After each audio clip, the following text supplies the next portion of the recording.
Assalamualaikum warahmatullahi wabarakatuh. Saya Hana Hanifah, mahasiswa Ilmu Komunikasi UNJ Angkatan 2020 yang saat ini tengah menjalani mata kuliah Metodologi Penelitian Kualitatif. Dan hari ini saya berkesempatan untuk memaparkan hasil revisi dari presentasi yang telah saya lakukan di video sebelumnya. Nah, bahasannya masih sama, perihal mini skripsi saya yang saat ini judulnya adalah pengungkapan diri melalui fitur close friends, second account, dan pembatasan penyebaran status di media sosial pada siswa SMAN 14 Jakarta. Baik, sebelum kita membahas lebih lanjut perihal mini skripsi saya, izinkan saya menjawab pertanyaan yang telah memenuhi isi kolom komentar di video yang sebelumnya, yaitu satu pertanyaan dari Wahdini Sinaga. Terima kasih atas pertanyaannya, yakni apa yang membedakan penelitian saya dengan penelitian sebelumnya. Yang pertama, saya akan membahas seputar redefinisi pencitraan dalam konteks pengungkapan diri yang ada pada penelitian sebelumnya. Saya kurang menyetujui ketika terdapat penelitian sebelumnya yang menyampaikan bahwa pencitraan hanya terjadi dalam first account atau akun utama dari yang pengguna miliki. Sedangkan di second account, pencitraan itu tidak terjadi. Bagi saya, pencitraan terjadi karena untuk definisi pencitraan sendiri ya, itu merupakan proses cara membentuk citra mental pribadi atau gambaran sesuatu atau penggambaran. Jadi memang untuk baik ataupun positif dan negatif ataupun buruknya suatu citra itu ditentukan oleh perspektif individu yang lainnya terhadap suatu individu itu. Jadi memang antara baik buruknya ini perlu diperbincangkan lagi gitu. Apakah di second account memang betul-betul tidak terjadi pencitraan? Bagaimana kalau misalkan second account itu menjadi jalan bagi seseorang yang mungkin citranya profesional gitu, pekerja keras, ambitious. Lalu di second account dia memutuskan untuk mengungkapkan sisi humorisnya gitu. Apakah sisi humoris itu baik? Bagi kebanyakan orang baik, karena itu dapat lebih membuat lawan bicara antusias dan juga hubungan itu makin dekat, makin akrab itu dengan hal-hal yang memang tidak berbau keseriusan. Sedangkan di citra dirinya, di akun utamanya itu merupakan orang yang baik pula, positif pula, yaitu digambarkan dengan bagaimana dia bertanggung jawab sebagai pekerja yang profesional, apa saja pencapaiannya di sana dia publikasikan. Lalu di second account dia mengungkapkan seperti apakah selera humor dia, dan itu akan memikat dan menarik orang-orang untuk lebih dekat dengannya. Jadi untuk baik buruknya citra ini akan selalu bergantung pada perspektif orang kedua atau pihak ketiga. Nah, untuk buruknya pun sama demikian juga. Mungkin kalau misalkan di second account orang ini terlihat lebih belak-belakan ataupun apa adanya, bagi sebagian orang mungkin itu terlihat apa ya, menyuarakan kejujuran, tapi bagi ke orang yang lainnya, sebagian orang lain mungkin itu akan lebih menyuarakan apa ya, istilah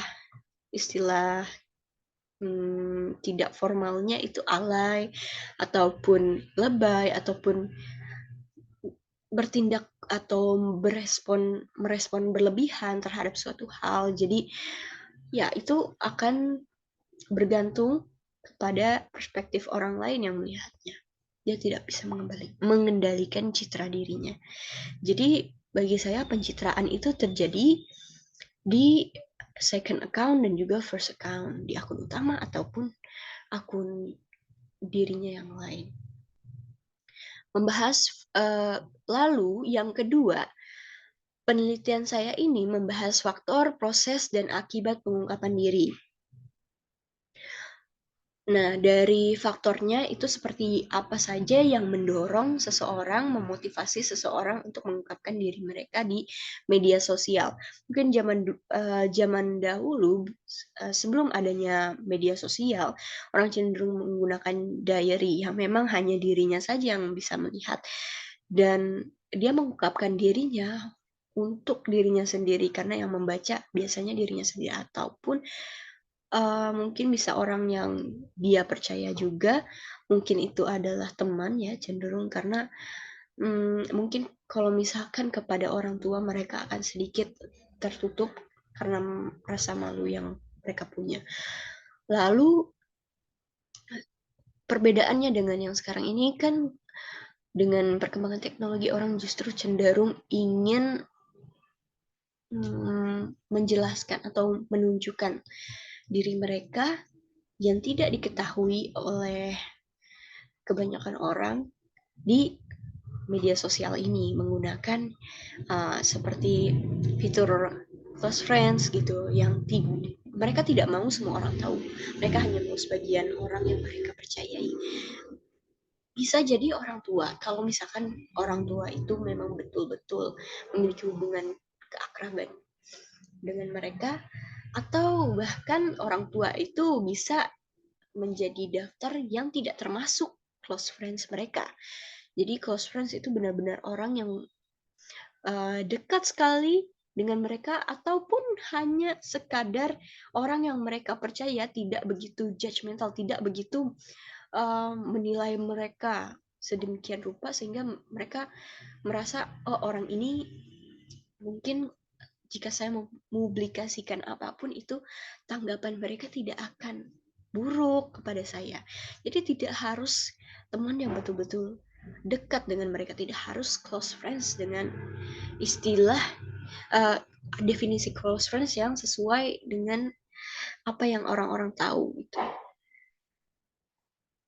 Lalu proses dari penyebaran konten-konten tersebut, bagaimana mereka kemudian memutuskan untuk menyebar konten yang ini atau memfilter konten yang lainnya.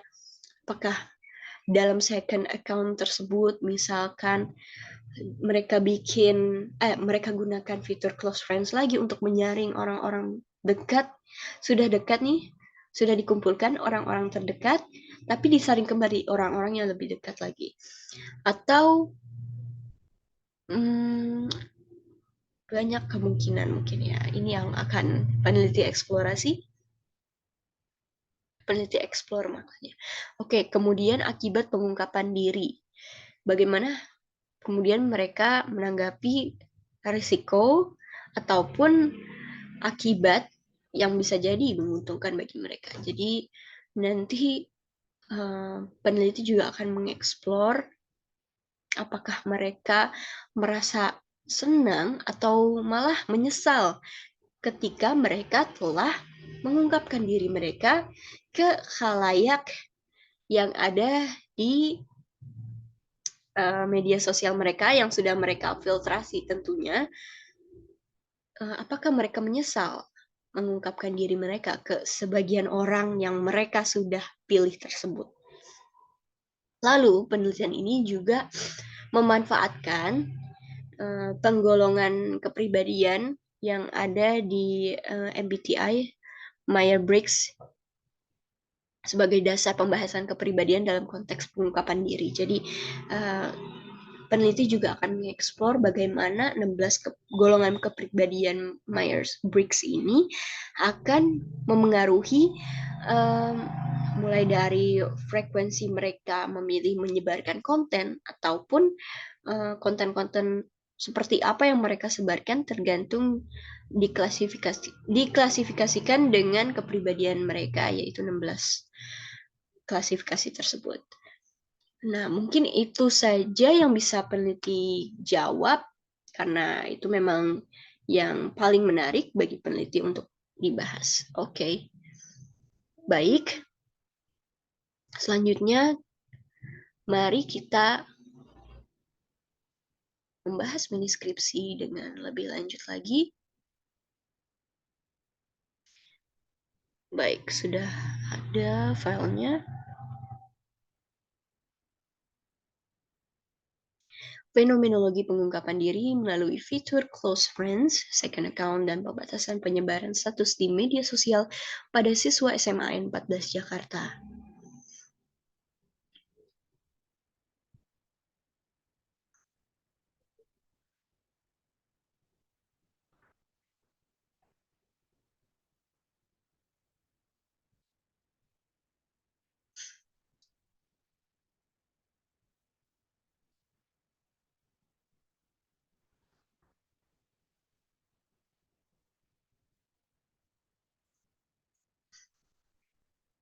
Bab 1 pendahuluan.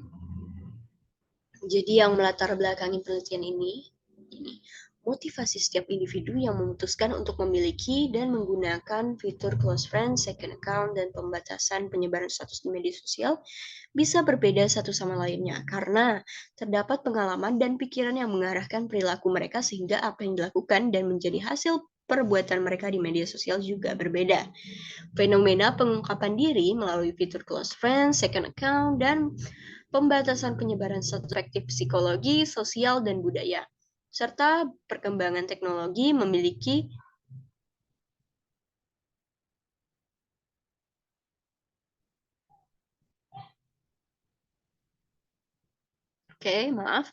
serta perkembangan teknologi. Nah, peneliti berasumsi bahwa ketiga hal tersebut dalam setiap individu bisa sangat erat memengaruhi satu sama lain, sehingga peneliti memutuskan untuk mengeksplorasi objek penelitian dengan ketiga perspektif tersebut. Sebelum membahas mengenai fitur close friends, second account, dan pembatasan penyebaran status di media sosial lebih lanjut, peneliti ingin membahas media sosial secara universal sebagai tempat keberadaan fitur close friend, second account, dan pembatasan penyebaran status yang secara intensional ataupun tidak intensional dibuat oleh pemiliknya. Media sosial adalah media digital yang mendorong serta memberikan akses bagi para penggunanya untuk saling berinteraksi atau membagikan konten seperti tulisan, foto, dan video. Peneliti mengasumsikan bahwa seluruh siswa di SMA N14 Jakarta memiliki akun media sosial mereka. Motivasi tiap individu terkait asumsi yang peneliti berikan dapat diklasifikasikan menjadi dua bagian, yakni motivasi internal dan eksternal. Motivasi internal adalah yang peneliti yakini datang dengan murni dari dalam diri individu meskipun dipengaruhi oleh lingkungannya.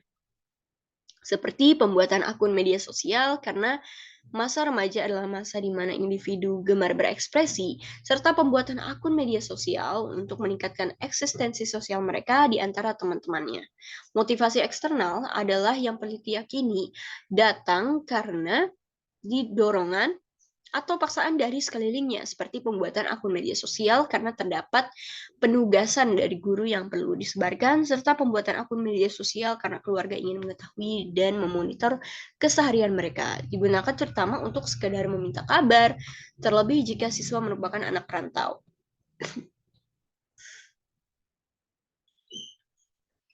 Seiring berjalannya waktu, penggunaan media sosial tidak hanya perihal memiliki akun pribadi, tapi juga dimanfaatkan penggunaannya untuk membuat akun profesional, akun bisnis, serta yang akan dibahas dalam penelitian ini pula akun kedua atau akun ganda. Peneliti mengutip dari web data reportal, angka pengguna media sosial mungkin melebihi angka yang dipublikasikan untuk pengguna internet, atau bahkan untuk populasi total. Dikutip dari data Reportal 2023. Hal tersebut karena suatu individu bisa saja memiliki akun yang jumlahnya lebih dari satu. Nah, berikut ini adalah social media activities by platform. Jadi berdasarkan platformnya, orang-orang cenderung menggunakan Facebook untuk mengirim pesan pada teman dan keluarga. Lalu untuk Instagram mereka cenderung memposting dan juga membagikan foto ataupun video. Lalu untuk LinkedIn mereka cenderung ingin keep up to date. Mereka tidak ingin ketinggalan terhadap pemberitaan ataupun acara-acara yang terjadi sekarang ini. Lalu untuk Pinterest, mereka cenderung untuk memfollow atau meriset brand dan juga produk, dan seterusnya ada di sini.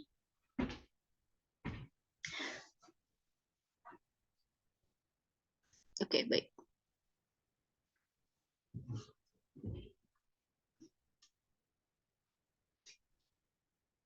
Oke, jadi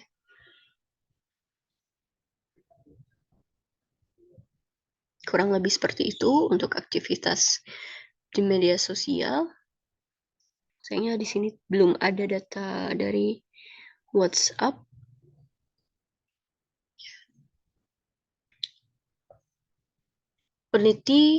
Penelitian juga mengungkapkan bahwa orang mengunjungi platform media sosial yang berbeda untuk mencapai hal berbeda. Nah, seperti yang dipaparkan di atas. Peneliti percaya bahwa kebebasan dalam menggunakan fitur terbaru dari perkembangan teknologi yang kian maju dapat membawa dampak positif dan negatif tergantung dengan kebijaksanaan penggunanya. Dalam penelitian ini, pengguna fitur close friends, pemilik second account, dan pengguna fitur pembatasan penyebaran status. Kebebasan berekspresi juga diidentikan dengan hal ini. Namun, peneliti lebih tertarik untuk meredefinisikan kembali kebebasan terkait fenomena ini.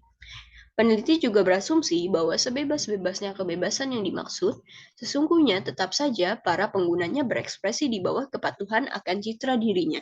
Pencitraan tidak hanya terjadi dalam first account, melainkan juga di second account, disadari ataupun tidak. Selain itu, peneliti percaya media terbarukan akan selalu hadir untuk memfasilitasi kebutuhan sosial dan psikologis manusia.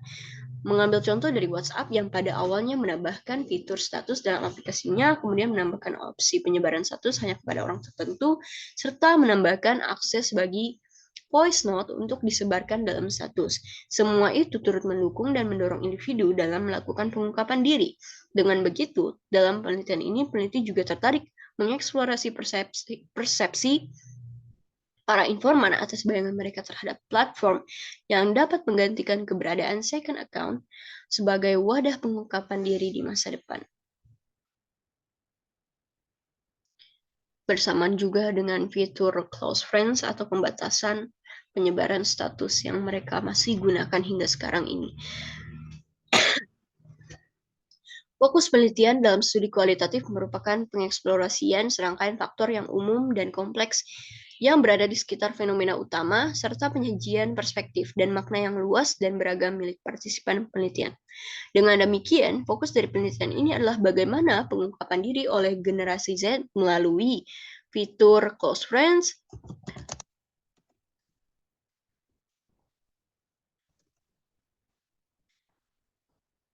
penggunaan second account, dan juga fitur pembatasan penyebaran status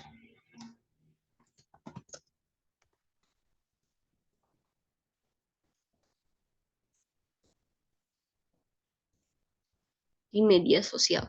Oke, untuk tujuan penelitian merupakan pernyataan yang penting dalam keseluruhan proses penelitian karena seluruh bab dan setiap topik pembahasan didedikasikan untuk memenuhi tujuan penelitian.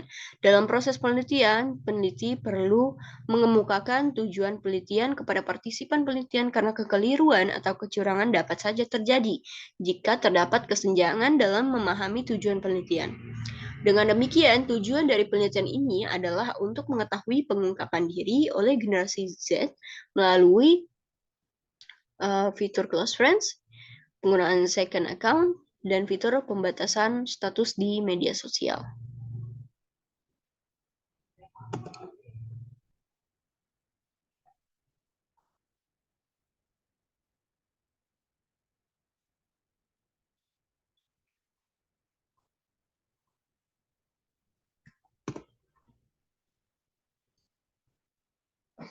Manfaat penelitian. Manfaat penelitian dimaknai sebagai kontribusi dari studi yang dilakukan untuk bidang studi yang relevan. Penelitian ini secara umum diharapkan dapat memberikan pengaruh atau bahkan perubahan yang positif bagi khalayak penelitian. Selain itu, manfaat dari penelitian ini secara spesifik diklasifikasikan ke dalam dua bagian, yakni manfaat akademis dan manfaat praktis. Berikut penjelasan lebih lanjut terkait kedua manfaat tersebut. Manfaat akademis dimaknai sebagai kontribusi penelitian yang berkaitan dengan pengembangan ilmu pengetahuan. Sebentar.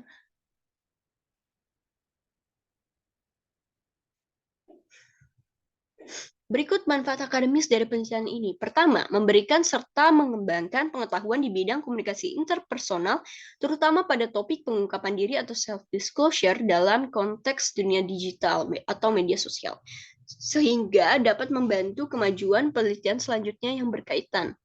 Kedua, memperkaya literatur terkait komunikasi interpersonal, terutama pada topik pengungkapan diri atau self-disclosure dalam konteks dunia digital atau media sosial dan menjadi referensi seberguna bagi studi setelahnya.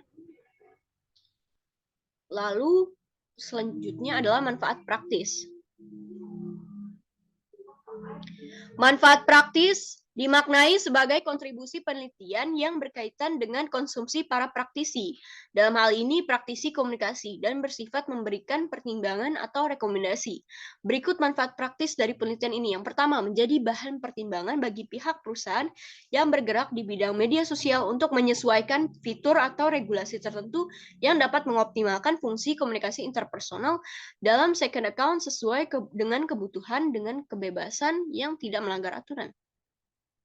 Kedua, menjadi inspirasi bagi pihak perusahaan yang bergerak di bidang media sosial untuk menjalankan sistem dual fungsi, yakni terkait komunikasi interpersonal berbasis media sosial pengungkapan diri sebagai pelajar atau pekerja di kehidupan profesional dan sebagai diri sendiri di kehidupan pribadi.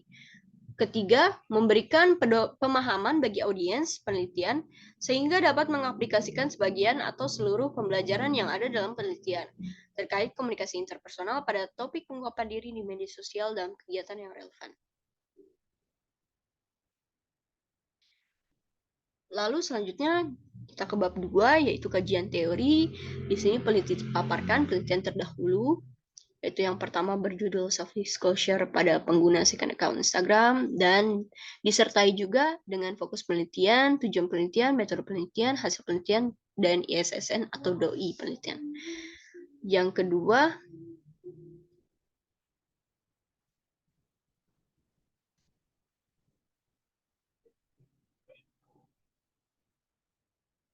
adalah self-disclosure generasi milenial melalui second account Instagram. Kalau yang dibahas peneliti itu lebih kepada generasi Z atau Z, yaitu dengan umur kisaran 8-23 tahun sekarang ini. Dan untuk generasi milenial sendiri itu sekarang ini 24-39 tahun umurnya, sehingga untuk siswa SMA 14 Jakarta dimasukkan ke dalam generasi Z.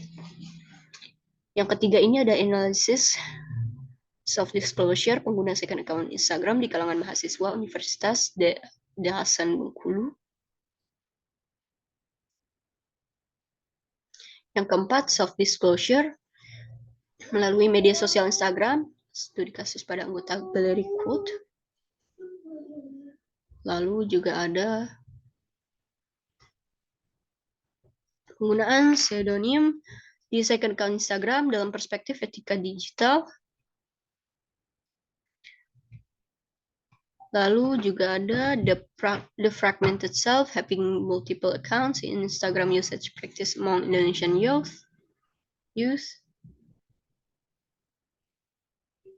Lalu dramaturgi dalam media sosial, second account di Instagram sebagai alter ego.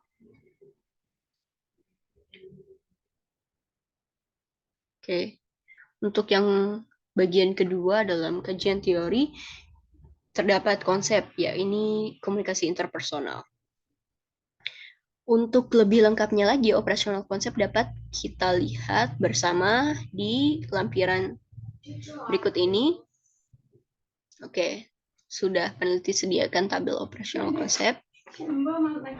Pertama, operasional konsep, yaitu konsep komunikasi interpersonal. Yang kedua, variabel, yaitu pengungkapan diri. Lalu dimensi ini terdapat ukuran, autentikasi, valensi, intensi, dan intimasi. Yang pertama, pada ukuran, indikatornya ada 7, yaitu besar kelompok, ketertarikan, efek dialog, kompetensi, kepribadian, topik, dan jenis kelamin. Lalu untuk autentikasi ada 4, yaitu pengetahuan diri, kemampuan mengatasi kesulitan, efisiensi komunikasi, dan kedalaman hubungan. Lalu yang dimensi valensi ada 3, yakni reaksi pribadi dan sosial, keuntungan dan kerugian material, dan juga kesulitan intrapribadi. Yang keempat ada intensi, yakni indikatornya yang pertama ada 4 ya. Yang pertama motivasi pengungkapan diri, kepatuhan pengungkapan diri orang lain, beban akibat pengungkapan diri. Lalu yang terakhir intimasi. Ada 4 pula indikatornya. Yang pertama keterampilan mendengarkan, dukungan dan pengukuhan, lalu menjaga kerahasiaan, dan juga tidak memanfaatkan atau merugikan. Oke. Semua itu saya dapatkan dengan dukungan atau bantuan buku Komunikasi Antar Manusia milik Joseph DeVito dan juga Human Communication dari Morrison. Maaf. Human Communication Principle and Context edisi ke 11 ya. Stuart Stubbs dan Sylvia Most. Oke. Kita akan melanjutkan ke pembahasan bab ketiga, yakni metodologi penelitian. Teori yang banyak digunakan dalam penelitian ini adalah Johari window atau jendela Johari yang memiliki 4 kuadran. Berangkat ya. Ya.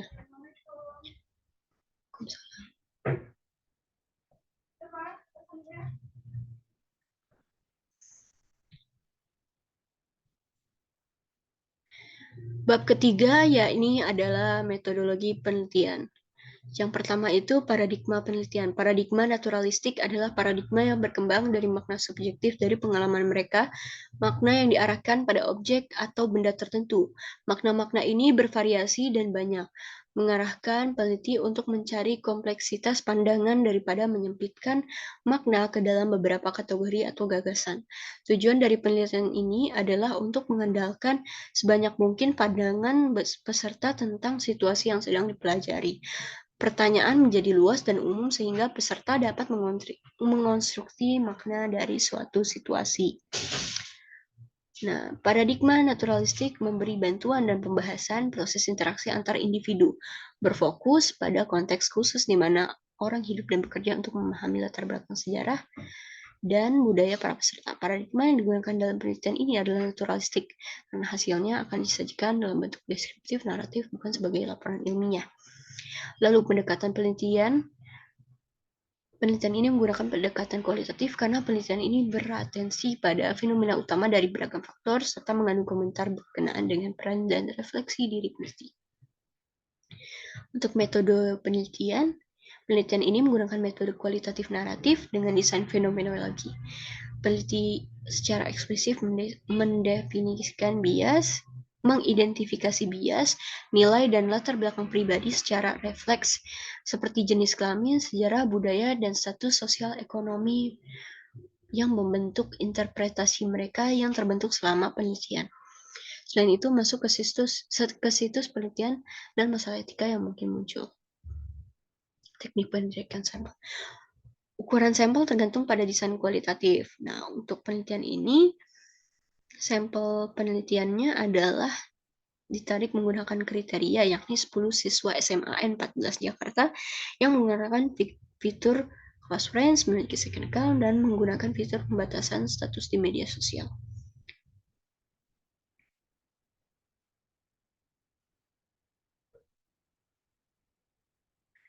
Lalu selanjutnya metode pengumpulan data. Langkah-langkah pengumpulan data meliputi penetapan batasan penelitian melalui sampling dan rekrutmen. Penelitian ini menggunakan 2 metode pengumpulan data. Pertama, observasi kualitatif. Yaitu adalah ketika peneliti membuat catatan lapangan tentang perilaku dan aktivitas individu membagikan konten-konten di lokasi penelitian dalam akun media sosial mereka.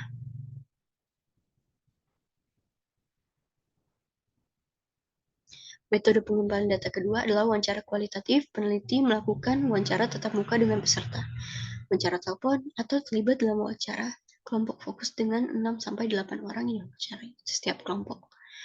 Untuk metode pengukuran data, yang pertama ada keabsahan data dan juga reliabilitas coding. Metode analisis data dalam penelitian ini adalah metode analisis naratif. Peneliti berusaha untuk memeriksa masalah yang berkaitan dengan penindasan individu. Untuk mempelajarinya, dikumpulkan cerita tentang penindasan individu menggunakan pendekatan naratif. Individu diwawancarai panjang lebar untuk mengumpulkan bagaimana secara pribadi. Seperti bahasa yang lebih halus, bukan penindasan ya. Lalu keterbatasan dan kelemahan penelitian. Peneliti mengakui bahwa penelitian ini masih memiliki sejumlah keterbatasan dan kelemahan. Berikut penjelasan terkait keterbatasan dan kelemahan penelitian. Yang pertama, itu ada keterbatasan penelitian. Yang dimaksud keterbatasan penelitian pada bagian interpretasi diterangkan keterbatasan penelitian demi pengembangan arah penelitian di masa depan, melekat pada metode penelitian, misal ukuran sampel yang tidak memadai, kesulitan dalam rekrutmen, dan mereka mewakili kelemahan yang dalam penelitian yang penulis akui, sehingga penelitian di masa depan tidak akan mengalami masalah yang sama. Keterbatasan dalam penelitian ini adalah kurangnya variasi sampel penelitian karena populasi penelitian hanya mencakup individu di wilayah tertentu dengan usia yang hampir sama, seluruhnya serupa. Peneliti berharap di lain kesempatan dapat meneliti sampel yang jauh lebih beragam, seperti individu dengan kewarganegaraan, budaya, wilayah, dan usia yang jauh berbeda satu sama lainnya, sehingga analisis dapat dilakukan lebih mendalam lagi. Lalu selanjutnya adalah kelemahan penelitian. Hasil penelitian bisa saja dipengaruhi oleh kekuatan unik dari pendekatan tersebut atau kelemahannya, misalkan ancaman terhadap validitas internal dan menunjukkan bagaimana hasilnya dapat digeneralisasikan pada orang, tempat, dan waktu tertentu. Dalam penelitian ini, kelemahan datang dari sumber literatur yang kurang variatif, berasal dari 2 buku serta jurnal-jurnal, sehingga teori yang terlibat di dalamnya tidak begitu banyak. Teori jendela Johari dipakai dalam penelitian ini. Nah, untuk kemudian lampiran kedua terkait pertanyaan wawancara, ini daftarnya. Saya telah klasifikasikan sesuai dengan dimensi yang ada, yaitu sebelumnya ada sebelum mengajukan pertanyaan, peneliti memberikan keterangan terkait istilah-istilah yang terdapat di dalamnya untuk menghindari kesenjangan dalam pemaknaan. Lalu juga tidak menutup kemungkinan peneliti mengajukan pertanyaan lebih lanjut jika diperlukan untuk mengeksplorasi fenomena informan lebih mendalam, di luar pertanyaan yang tertera di bawah ini, tapi masih dalam fokus penelitian. Oke, baik, untuk dimensi ukuran, pertanyaannya ada seberapa besar audiens dalam second account yang saudara atau saudari miliki, seberapa besar ketertarikan saudara atau saudari terhadap audiens dalam second account, bagaimana efek diadik yang terjadi dalam second account saudara atau saudari, bagaimana kompetensi yang dimiliki dalam second account saudara atau saudari, bagaimana kepribadian yang ditampilkan dalam second account saudara atau saudari, topik apa saja yang terdapat dalam second account saudara atau saudari. Oke. Gitu juga berlaku dengan fitur close friend dan juga penggunaan pembatasan penyebaran status. Lalu dimensi autentikasi. Bagaimana pengetahuan diri yang terdapat dalam second account saudara atau saudari, atau dalam penggunaan fitur close friends dan penyebaran status. Pembatasan penyebaran status. Bagaimana kemampuan mengatasi kesulitan dalam konteks serupa, bagaimana efisiensi komunikasi dalam konteks serupa, bagaimana kedalaman hubungan dalam konteks serupa, lalu juga dimensi valensi, bagaimana reaksi pribadi dan sosial yang terjadi dalam second account saudara atau saudari, dan juga dalam penggunaan fitur close friends dan pembatasan penyeberangan status, bagaimana keuntungan dan kerugian material dalam second account saudara atau saudari. Ya, hal yang sama terjadi. Bagaimana keuntungan dan kerugian material dalam penggunaan fitur close friends dan juga pembatasan penyebaran status. Bagaimana kesulitan intrapribadi dalam konteks serupa. Mengenai dimensi intensi, ini ada apa motivasi pengungkapan diri, bagaimana kepatutan pengungkapan diri, bagaimana pengungkapan diri orang lain dalam akun dan juga penggunaan fitur serupa, bagaimana beban akibat pengungkapan diri yang ditanggung dalam kepemilikan akun atau kepenggunaan fitur serupa. Mengenai dimensi intensi, ini bagaimana keterampilan mendengarkan, bagaimana dukungan, bagaimana penjagaan rahasia, dan bagaimana jaminan tidak berspekulasi atas orang lain dalam konteks yang sama. Oke.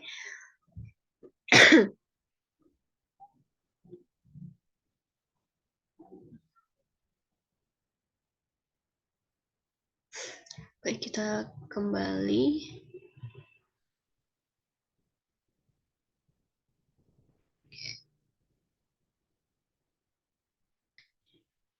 Sekian untuk penjelasan mengenai mini skripsi saya.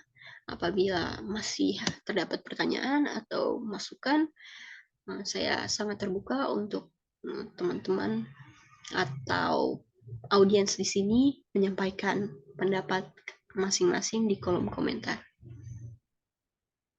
Sekian dari saya. Wassalamualaikum warahmatullahi wabarakatuh.